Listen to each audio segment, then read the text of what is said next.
선생 교수님이 설교하실 때 이제 서로 인사를 시키시면서 했던 멘트를 혹시 기억하시는지 모르겠습니다. 우리가 주님이 주시는 땅을 받았기 때문에 서로 땅 부자라고 인사를 했던 것이 기억이 납니다. 그렇게 오늘 본문 말씀을 보면 이제 그 심판에 이어서 그 다음에 우리가 심판을 받아 거부하고 하나님을 거부하고 대적했던 원수들이 다 멸망하고 이 재앙과 혼란 속에 있게 되는데 단순히 거기서 끝나지 않는 것을 보게 됩니다. 분명하게 하나님을 대적하고 원수의 삶을 갖던 대적자들이 스스로 무너지는 결말을 맞이하고 있습니다.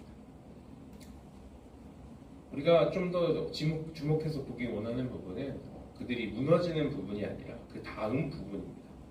이 이방 나라들 속에서도 오늘 본문에 등장하는 남은 자들이라는 자들이 있습니다. 구약의 묵시문학임에도 지금 이스라엘서가 구약의 묵시문학, 결국 신약이 아직 오지 않은 때임에도 불구하고 이 이방에 대한 놀라운 하나님의 은혜를 나타내는 남은 자들이 등장하고 있다는 사실이 우리에게 굉장히 놀랍게 다가오게 됩니다.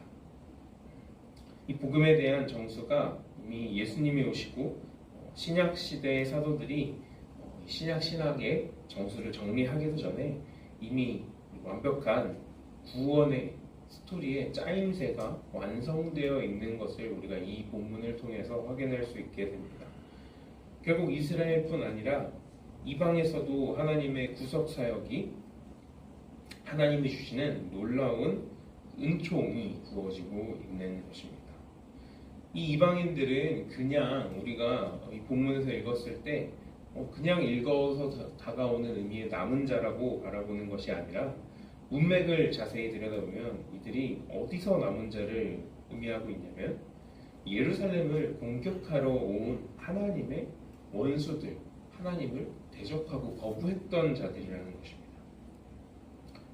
하나님을 거부하고 대적하기 위해 예루살렘을 치러 왔던 이들 중에서 남은 자들이 그 원수들 가운데 남은 자들이 이제는 하나님을 예배하기 위해서 예루살렘으로 올라오게 된다는 놀라운 선포를 지금 오늘 본문에서 하고 있는 것입니다.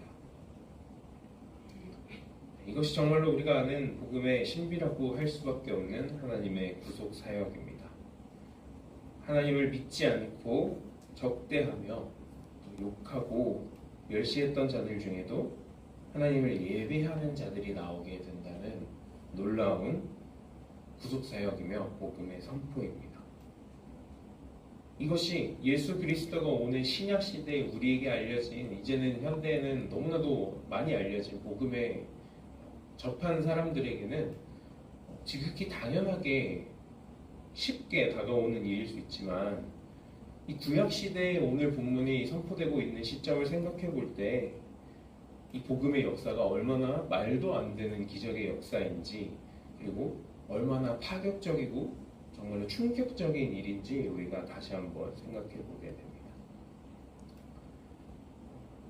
구약의 이스라엘의 백성들의 율법만 봐도 어떤 거 하나하나 잘못했을 때 얼마나 우리가 그걸 세세하게 관리해야 하나님과 그 성결함을 유지할 수 있는지를 다시 생각해 보게 될 때 예루살렘을 치러 오는 대적자들이었음에도, 하나님을 대적하는 자들이었음에도 불구하고 그 안에서 남은 자가 되어 다시 하나님을 예배하러 예루살렘에 올라오게 된다라는 이 복음의 선포가 우리에게 얼마나 놀라운 것이며 새롭게 다가오는 것인지 생각해 보면 좋겠습니다.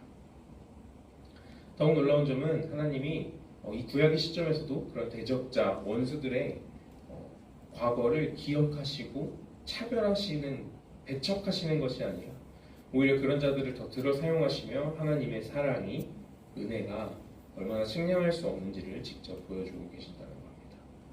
한없이 큰 끝을 알 수 없는 이 하나님의 사랑이 참으로 놀랍지 않습니까? 이스라엘부터 시작해서 하나님은 아무도 선택하지 않으셔도 그 어떤 누구도 하나님께 책임을 물을 수 없는 재판관이셨습니다.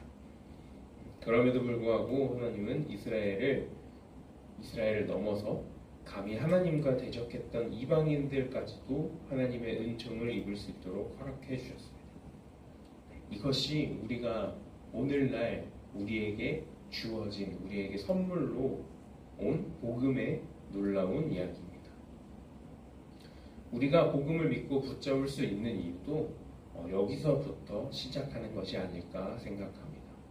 수천 년 동안 동일하게 일관되게 성경은 복음은 이런 놀라운 사랑과 하나님의 한량없는 은혜를 우리에게 이야기하고 있습니다. 스가랴서가 마무리되는 20절과 21절을 보면 심지어 그 이방인들이 함께 예루살렘에 올라와 경배하는 모습을 볼 수 있습니다. 이제 이 하나님께 나오는 것에 대해서 어떤 차등도 없이 평등하게 구별 없이 열리게 되는 것을 보게 됩니다. 20절에 나오는 이 여호와께 성결이라는 이 문구는 대제사장이 관에만 새겼던 이 머리에 쓰는 관에만 새겼던 문구였습니다. 굉장히 구별되어야 하고 율법적으로 얼마나 큰 의미를 지닌 구절입니까? 이 여호와께 성결이라는 한 머리에만 쓰여져야만 했던 구절. 그런데 이 구절이 그냥 말에 닿는 방울에도 새겨지게 되는 장면이 이 스가랴서를 통해서 이 묵시록을 통해서 보여지고 있는 것입니다. 이것이 상징적인 의미로 어떤 것을 의미하냐? 누구나 이제는 하나님께 나아갈 수 있게 되는 그런 미래가 온다. 새 하늘과 새 땅이 오는 그 시점이 도래하면 이제는 하나님께 누구나 하나님을 믿고 예배할 수 있는 자들의 차등이 생기지 않고 그 누구나 함께 하나님께 나아갈 수 있다라는 지극히 상징적이며 드라마틱한 하나님의 은혜의 선포의 장이 되고 있는 것입니다. 사랑하는 수원성교회 성도 여러분, 우리는 오늘 스가랴의 마지막 말씀을 통해 주님이 주시는 큰 은혜가 우리에게 얼마나 큰 간격이 되는지를 함께 묵상합니다. 대제사장에게만 주어졌던 특권은 이제 우리 모두에게 주어지는 특권이 되었습니다.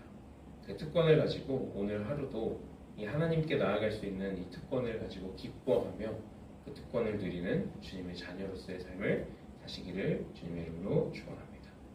네, 함께 기도하시겠습니다. 하나님 감사합니다. 우리에게 오늘 이 스가랴서의 마지막 말씀을 통하여서 주님에게 놀라운 복음, 이방인으로서 예루살렘을 치러 올라가며 하나님을 대적했던 자들 중에서도 그 남은 자들로 우리가 또 예배할 수 있는 하나님을 정말로 편견 없이 평등하게 우리가 예배할 수 있는 그 복음의 은혜가 얼마나 큰지 다시 한번 묵상하게 됩니다. 하나님, 우리가 이 은혜에 복음에 빚진 은혜를 깊이 간직하며 날마다 새롭게 그 주님의 은혜를 기뻐하며 소중한 것으로 여기며 하루하루를 살아가기를 소원합니다. 하나님, 우리가 그렇게 살아가고자 할 때에 우리의 삶을 지켜주시고 또 우리에게 새 힘을 날마다 허락하여 주시옵소서. 감사합니다. 예수님의 이름으로 기도합니다. 다 함께 찬송가 197장 1절로 찬양하시고 주기도문으로 예배를 마치겠습니다. 찬송가 197장 1절